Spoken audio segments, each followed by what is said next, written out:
Rapid test massal untuk anggota PPK dan PPS sekota Makassar digelar di kantor sekretariat tiap PPK. Salah satunya di Kecamatan Tamalate. Tes cepat digelar di kantor Lurah Jongaya dan diikuti oleh 71 orang yang terdiri dari anggota PPK dan PPS dan staf sekretariat. Tes cepat dilakukan KPU Makassar dengan menggandeng Dinas Kesehatan Kota Makassar.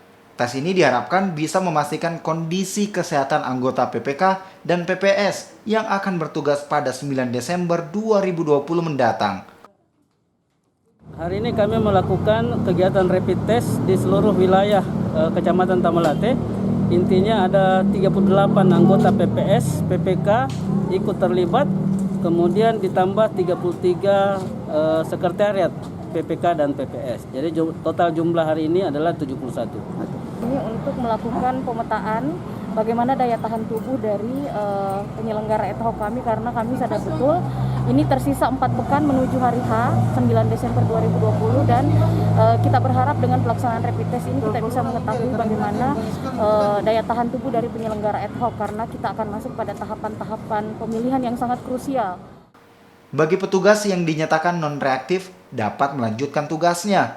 Namun bagi yang reaktif, yang bersangkutan diminta untuk beristirahat atau jalani tes lanjutan.